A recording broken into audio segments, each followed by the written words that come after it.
Hi guys, it's Andy Lehman here from freedomskillsacademy.com.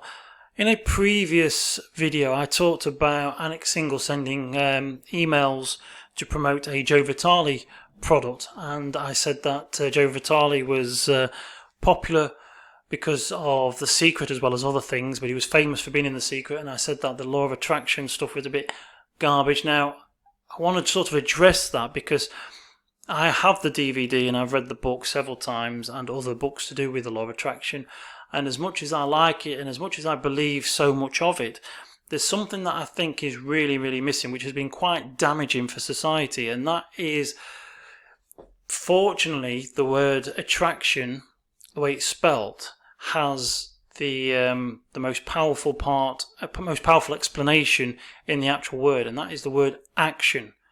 Okay, so the word attraction without action is to basically, which is pointless and meaningless. And that is what I want people to think about when they come to the law of attraction. It's all great thinking that we can sit there and think things into reality and that they'll happen. And I'm more than certain that there probably is some form of entanglement. We are beings that vibrate, and we are beings made from material which has come out of the source material, and we probably do sort of interact with the universe around us in ways that we cannot fathom. We are not going to attract things into our lives in the same way that a lot of people seem to think. We can sit and visualize, and we can think of things in the present situation now, and they do help us probably on a psychological level, and they do motivate us to get us basically working towards. I've had some weird experiences in my life where I have witnessed what I suppose they call entanglement, where your mind has basically got in contact with somebody else's, and you knew they were going to ring you, or you knew they was around the corner, and you probably have in many ways drawn people to you. But we've also got to be a bit realistic here, and that is the fact that you can't win the lottery if you don't buy a ticket.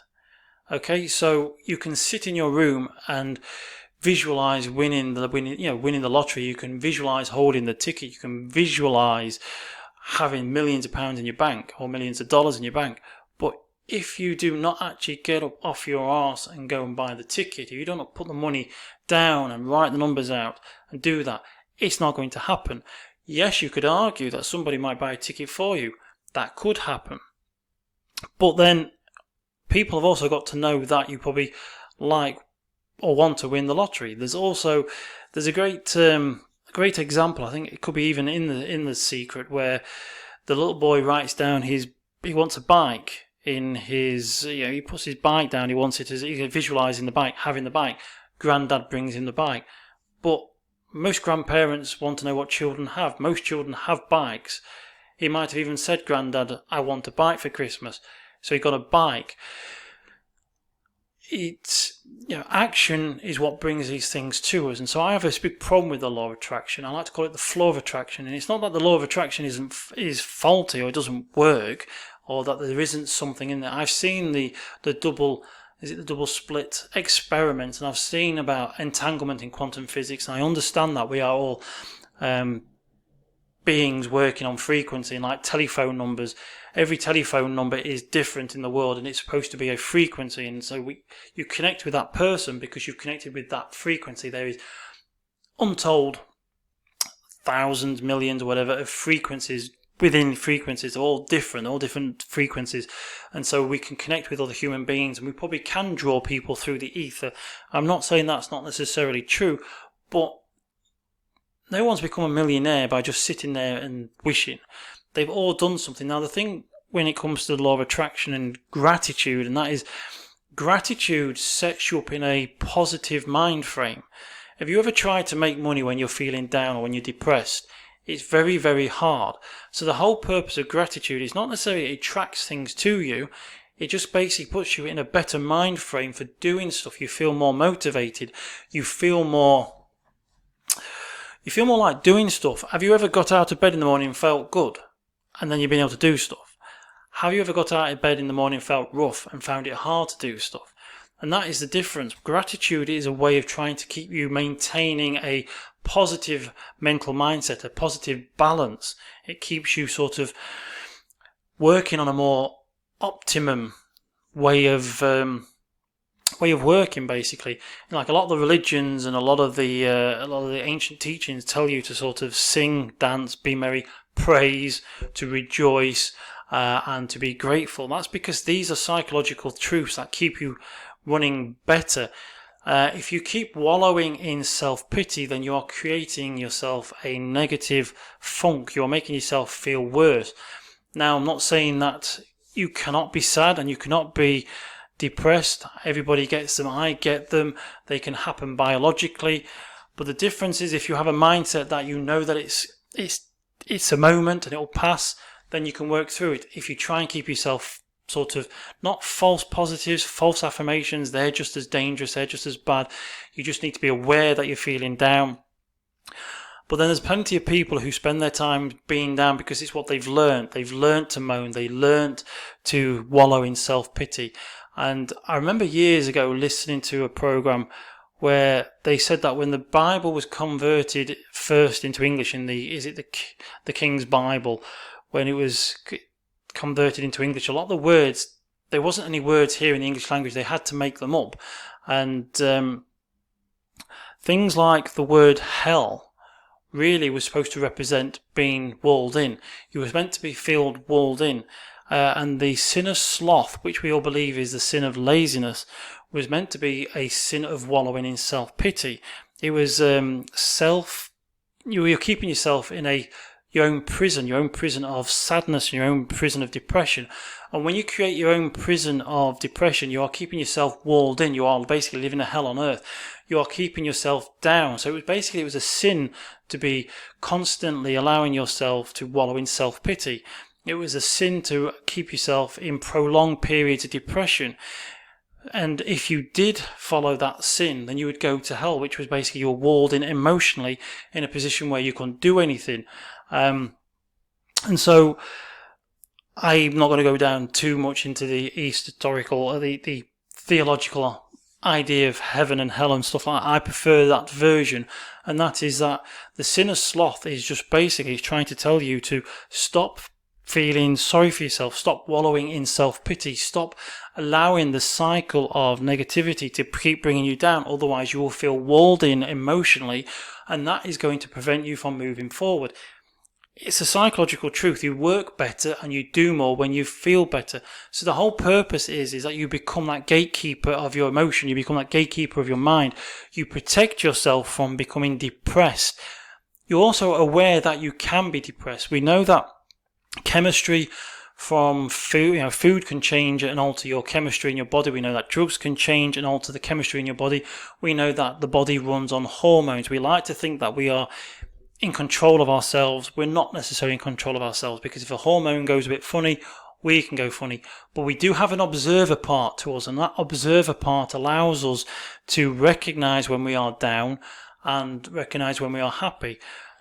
We don't necessarily see ourselves when we're happy because we're just in the zone, we're happy doing it, but we can see ourselves more when we're down, and we have to then basically double down and try and be more precautious. We have to try and prevent ourselves allowing ourselves to wallow into that spiral of anxiety, that spiral of negativity. Again, I'm not saying that you should start doing false affirmations because that's not going to help at all.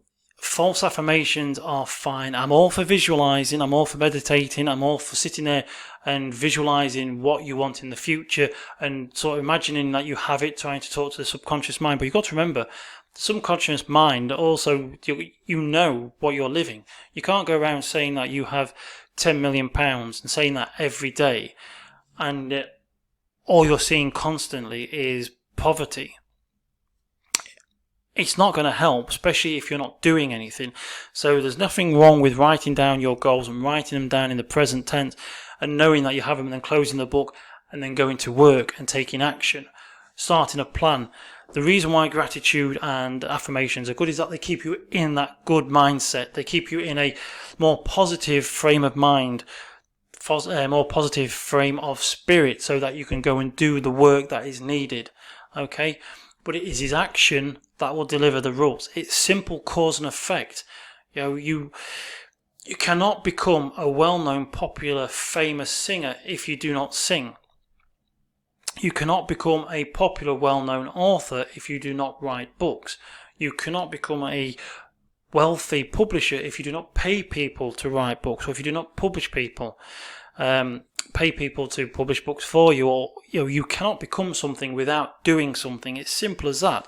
You can try this out as much as you like. You can sit at home and you can sit in your bedroom and you can meditate having a pizza, but you're not going to end up with a pizza unless you get up and ring one. You're not going to have one delivered to your door unless you ring for one.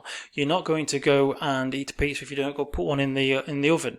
If you just sit there and meditate thinking of a pizza coming to you, it's not going to happen. Even if you do get into somebody else's brain and a friend of yours on the other side of town goes, do you know what, I think I'll go and see Andy.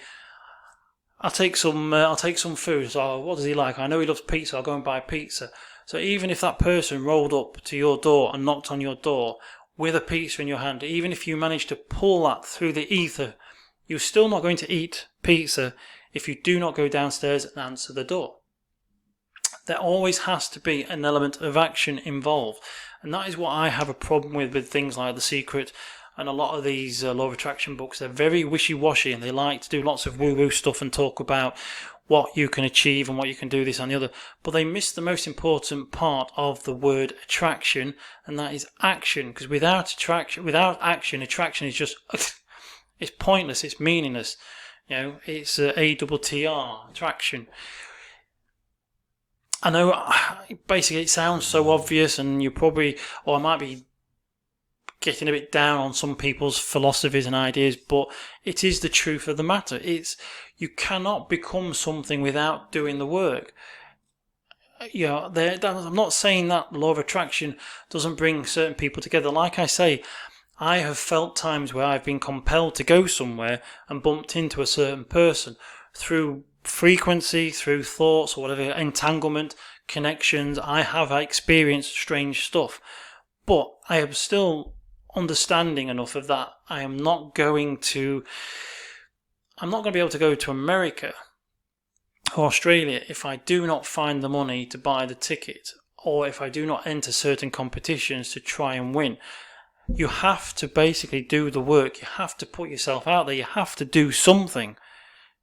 You just can't get stuff by visualizing and not taking action. That is the big secret. That is the big secret that most people forget.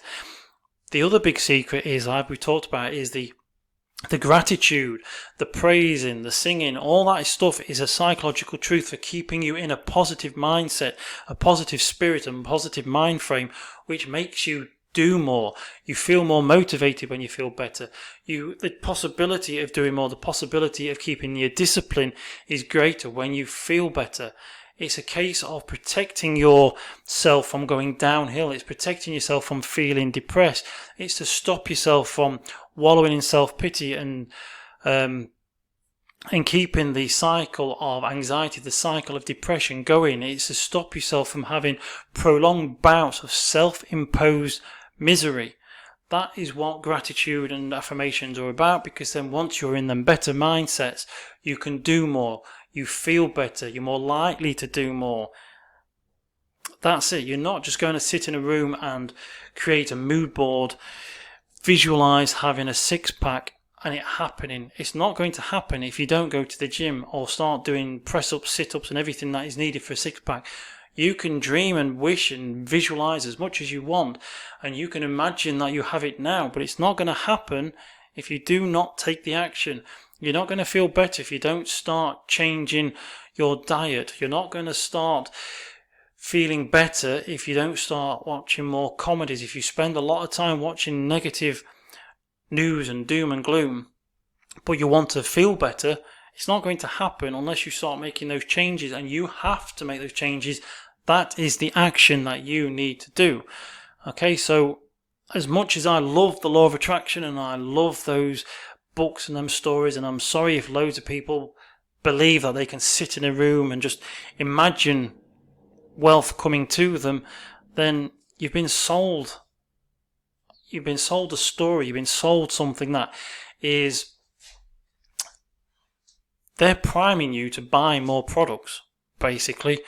I've bought the products, I love the products, and I read the products. I also create my own products because I also know that I'm not going to be able to make money selling books if I haven't got a book to sell. It's simple as that. One thing that always struck me with The Secret was I always remember Jack Canfield, who wrote or co-wrote the first, or he didn't actually co-wrote, did he? He basically co-authored the Chicken Soup for the Soul book. Him and Mark Victor Hansen, they basically paid somebody to collate lots of stories for that book. I don't know if that was the book that he was referring to, but there was one book he was talking about, and it could have been when he was working as a teacher, but he said that while he was in the shower, he had that, if only I could get my book into the papers, and then this woman appeared and said she worked for the National Enquirer, and it was all spooky, weird stuff. That's great. Two minds have got together, and he's attracted her into his life. However, he already had the book written. The book was written. He had taken the action. He had the product, and he was already going out and doing these talks. So this woman from the National Enquirer had gone to one of his seminars. He was doing these talks in front of all these teachers. So he was actually out there putting himself in front of large amounts of people. He wasn't sat at home visualizing that he was getting a book he hadn't yet written into the papers, because there would be no interest in them.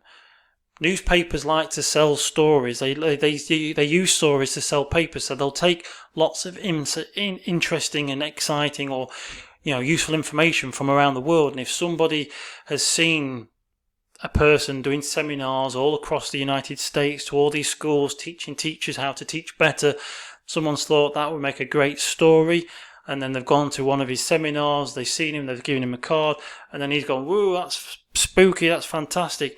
It's probably because he's actually giving himself a greater chance of it happening. He's in charge of the odds. The odds of him getting a newspaper interview and getting his book into the paper is greatly enhanced by the fact that he has a book written and that he's going around all these schools talking to hundreds of teachers. So he's made it happen more by taking action and doing stuff. So yes, he's had this thought, it'd be great if I get in the paper, but he's in a position to in the first place. So I'm not trying to make the law of attraction sound like it can't work, because obviously, he might have thought he'd attract this woman to him. She came to see him, but everything else was already in place. It was kind of a natural progression. And if you look at a lot of the most successful people around, the most successful businessmen, even Bob Proctor, the guy who's all for law of attraction, he made a lot of money by building up businesses, cleaning out people's offices and doing things in the specific ways he likes to talk about. Before he learned the law of attraction, that all came later. Then he started talking about it, maybe because he realized he could stand in front of people and sell expensive products and talk about mind stuff, because, well, firstly, it can't be proven yes or no, and if it's positive, it works, it's good it's probably helped lots of people, but it's not like a traffic generating system or a product information that goes out of date. It's evergreen. It's one of those things that you can create a big business around. It cannot be necessarily debated and questioned, because it'll still work, and it's one of those that's, he can make a lot of money from it. In fact, I could probably do this now. Maybe that's what I should do. Maybe I should spend the next 2 years doing videos about mindset stuff and just talk about law of attraction, because lots of people are going to buy it. And the thing with The Secret is a lot of it is very interesting, a lot of good stuff, and a lot of things that Bob Proctor teaches is very good stuff about paradigms and changing perception and visualizing. They're all very powerful tools, and they are great. But the one thing that a lot of them, especially in The Secret, forgot to talk about was action. Okay? So if you're one of those people, if you love The Secret, you love the law of attraction, and you believe in it, and you do your vision boards, you do your mood boards, and you do your visualization, your meditation, that's great. If it gets you all pumped up and excellent, but use that pumped up spirit to go and do the work. You need to figure out what you need to do next, and you need to do something real, something tangible, something physical. You need to create something. You need to be very positive. You need to accept the fact that good will come from your actions if you do them, but there's going to be no good coming from your actions if you don't do them. If there's nothing there to sell, if there's nothing there for a newspaper to interview about, if there's nothing there for people to promote on your behalf, if there's nothing there that's going to attract people into your life, as in, then it's not going to happen. So you've got to do something. You have to do something. So the most important part of the word attraction is that last part, action. It's simple is. It's something it's a big pet hate of mine. It's been going on for years now. Lots of law of attraction things, as they did on Family Guy, wish it, want it, have it or something. And, the joke was, isn't wish it, want it the same thing? But by all means, have your goals. By all means, visualize you've got your goals. By all means, focus on them regularly. By all means, I have cards that I read most days to keep my mind focused on that thing. It was something to do with something reticulating system. I can't remember what it's called. But if you focus on something regularly, you start to see more of it.